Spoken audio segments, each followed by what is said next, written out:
সবাইকে স্বাগত। আপনারা যারা পরীক্ষা দিবেন আপনাদের পরীক্ষাটি লিখিত হবে। আজকে একটি লিখিত পরীক্ষার প্রশ্ন প্যাটার্ন নিয়ে এসেছি। ইনশাল্লাহ এই প্যাটার্ন থেকে 25 থেকে 30 নাম্বার অনায়াসে কমন পাবেন। ধৈর্য সহকারে সম্পূর্ণ ভিডিওটা দেখলে আপনি পরীক্ষায় পাস করতে পারবেন। আমি দেখিয়ে দিব কোন কোন বিষয়ে কোন কোন টপিক থেকে প্রশ্ন আসে। লিখিত পরীক্ষায় অনেকেই ভয় পায়, এখানে ভয় পাওয়ার কোনো কারণ নেই।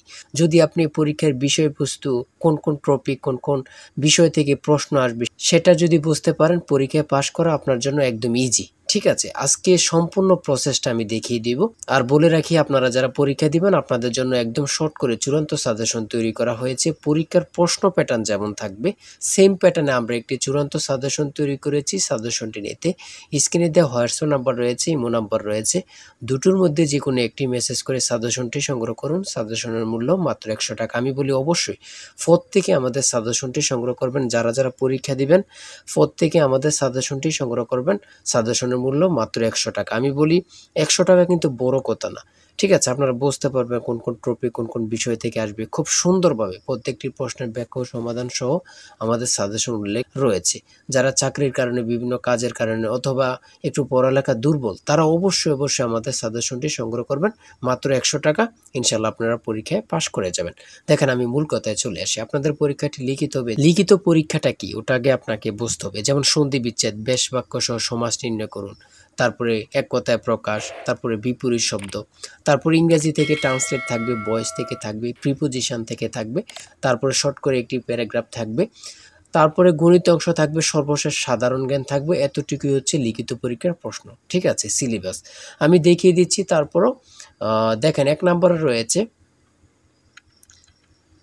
নম্বরে রয়েছে অনুচ্ছেদ লিখুন, কৃত্রিম বুদ্ধিমত্তা। ঠিক আছে, অনুচ্ছেদ লিখুন, কৃত্রিম বুদ্ধিমত্তা সম্পর্কে একটি অনুচ্ছেদ লিখবেন। এই অনুচ্ছেদটি লিখতে পারলে আপনাকে 5 নাম্বার দেওয়া হবে। হ্যাঁ, যে কোনো একটি অনুচ্ছেদ দিতে পারে, এটা নিয়ে আমি মনে করি আপনাদের কোনো সমস্যা হবে না। হ্যাঁ, তারপর 2 নম্বরে থাকবে সন্ধি বিচ্ছেদ করুন। এখানে 5টা সন্ধি বিচ্ছেদ থাকবে, 5টার জন্য 5 নাম্বার আপনাকে দেওয়া হবে। আমার কথা বুঝতে পারছেন? তারপরে রয়েছে 2 নম্বরের সন্ধি বিচ্ছেদ, এখানে 5টা থাকবে, 5টার জন্য 5 নাম্বার।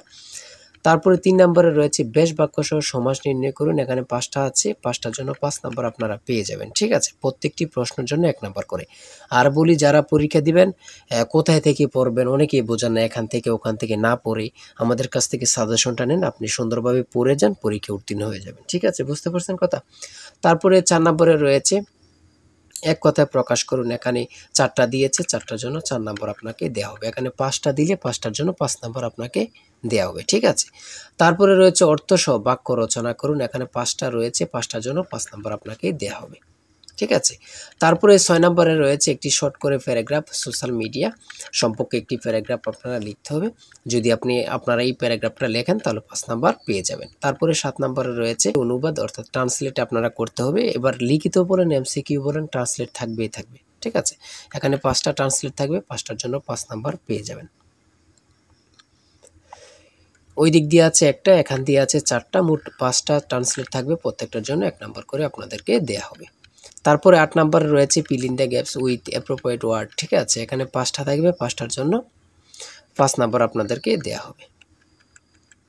9 নম্বরে রয়েছে change the sentence as directed. ঠিক আছে, এখানে 5টা থাকবে, 5টার জন্য 5 নাম্বার আপনাদেরকে দেয়া হবে। আমি বলি, যারা পরীক্ষা দেবেন আমাদের সাজেশনটি সংগ্রহ করবেন। প্রত্যেকটি প্রশ্নের ব্যাখ্যা ও সমাধান সহ আমাদের সাজেশনে পেয়ে যাবেন। ঠিক আছে, তারপরে 10 নম্বরে রয়েছে মেক সেন্টেন্স উইথ ফলোইং ওয়ার্ডস। এখানে 5টা থাকবে, 5টার জন্য আপনাকে 5 নাম্বার দেওয়া হবে। দেখেন কিন্তু কোন কোন টপিক থেকে প্রশ্ন আসে, এটা কিন্তু দেখেন, খুবই গুরুত্বপূর্ণ একটি প্রশ্ন প্যাটার্ন। তারপরে 11 নম্বরে দিয়েছে পুনরূপ। পুনরূপ থেকে 3 থেকে 5টা প্রশ্ন অবশ্যই থাকবে। ঠিক আছে, যেমন এখানে রয়েছে BLRI এর পুনরূপ কি, ECN EC এর পুনরূপ কি, IUCN এর পুনরূপ কি। এখানে 3টা দিয়েছে, 3টার জন্য 3 নাম্বার। ঠিক আছে, তারপরে যেটা রয়েছে বাংলাদেশ সংবিধানের অনুচ্ছেদ কয়টি? 153টি। খুবই গুরুত্বপূর্ণ। ঢাকা বিশ্ববিদ্যালয় কত সালে প্রতিষ্ঠিত হয়? 1921 সালে। খুবই গুরুত্বপূর্ণ। কত পরীক্ষা আসছে আল্লাহ ছাড়া কেউ জানে না। ঠিক আছে, কেন্দ্রীয় শহীদ মিনারের স্থপতি কি? হামিদুর রহমান। বাংলাদেশের সর্বোচ্চ পর্বত শৃঙ্গের নাম কি? সেটা হচ্ছে তাজিংডং বিজয়। ঠিক আছে, খুবই গুরুত্বপূর্ণ। 1952 সালে 21শে ফেব্রুয়ারি ফাল্গুন মাসের কত তারিখ ছিল? 8 ফাল্গুন। ঠিক আছে, খুবই গুরুত্বপূর্ণ একটি প্রশ্ন। তারপরে রয়েছে 17 নম্বরে 3 বিঘা করিডোর কোন জেলা অবস্থিত? খুবই গুরুত্বপূর্ণ, লালমনিরহাট। অনেক চাকরি পরীক্ষায় এই প্রশ্নটি আসছে, ঠিক আছে। আন্তর্জাতিক নারী দিবস কত তারিখে অনুষ্ঠিত হয়? 8 মার্চ। 8ই মার্চ। আন্তর্জাতিক নারী দিবস কত তারিখে অনুষ্ঠিত হয়? 8ই মার্চ। কত পরীক্ষা যে আসছে আল্লাহ ছাড়া কেউ জানে না, শুধু এটাই হচ্ছে কথা। তারপরে রয়েছে হরমুজ প্রণালী কোথায় অবস্থিত? ওমান ও পারস্য উপমহাসাগরে অবস্থিত। খুবই একটি গুরুত্বপূর্ণ। এখন বর্তমানে হরমুজ প্রণালী সম্পর্কে অবশ্যই প্রশ্ন আসবে, ঠিক আছে। তারপরে রয়েছে ডেনমার্কের মুদ্রার নাম কি? সেটা হচ্ছে ক্রোন। খুবই গুরুত্বপূর্ণ। রোহিঙ্গা জনগোষ্ঠী কোন দেশের অধিবাসী? মিয়ানমার। নিঝুম দ্বীপ কোন নদীর মোহনায় অবস্থিত? মেঘনা। খুবই গুরুত্বপূর্ণ একটি প্রশ্ন উত্তর। নিঝুম দ্বীপ কোন নদীর মোহনায় অবস্থিত? সেটা হচ্ছে মেঘনা নদী, ঠিক আছে।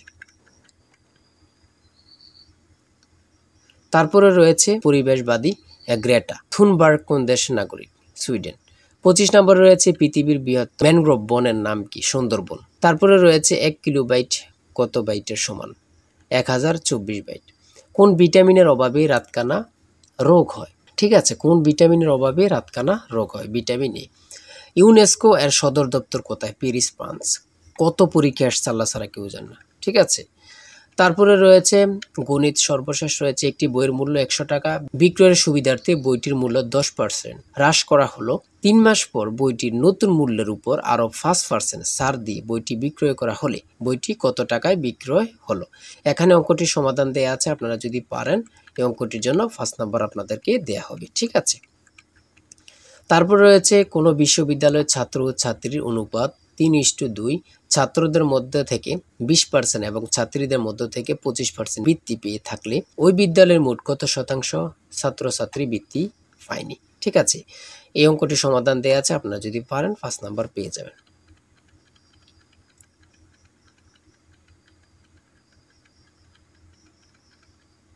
তারপরে রয়েছে 31 নম্বরে একটি গড়ের মেঝের দৈর্ঘ্য 4 মিটার এবং প্রস্থ 3.5 মিটার, গড়টির উচ্চতা 3 মিটার এবং দেয়ালগুলো 5.5 সেন্টিমিটার পুরু হলে 4 দেয়ালের আয়তন কত? এখানে চিত্রটা দিয়ে বুঝিয়েছে এবং কি অঙ্কটা সমাধান দেওয়া আছে, আপনারা দেখে নিলে বুঝতে পারবেন। তারপরে একটি উৎপাদক থেকে একটি প্রশ্ন রয়েছে, এখানে সমাধান দেওয়া আছে, আপনারা দেখে নিলে বুঝতে পারবেন। এই অঙ্কের উত্তরটি পারলে আপনাদেরকে 5 নাম্বার দেওয়া হবে। আমার কথা বুঝতে পেরেছেন?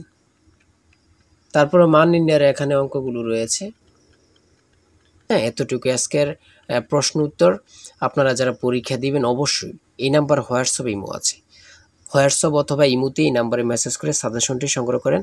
সাজেশনের মূল্য 100 টাকা। আর অবশ্যই হ্যাঁ, প্রত্যেকে আমাদের চ্যানেলটি সাবস্ক্রাইব ও পেজটি ফলো দিয়ে রাখলে আমরা নতুন ভিডিও আপলোড দেওয়ার সাথে সাথে চলে যাবে আপনার কাছে নোটিফিকেশন। আপনাদের পরীক্ষার প্রশ্ন সমাধান, আপনাদের রেজাল্ট, বিভিন্ন চাকরির খবর, সকল কিছু আমাদের চ্যানেলে পাবেন। তাই অবশ্যই চ্যানেলটি সাবস্ক্রাইব করে পাশে থাকলে আপনাদের চলবে, ঠিক আছে। যে কোনো মুহূর্তে যে কোনো সমস্যা আপনাদের কাছে নোটিফিকেশন চলে যাবে। সবাই ভালো থাকবেন, সুস্থ থাকবেন। আল্লাহ হাফেজ।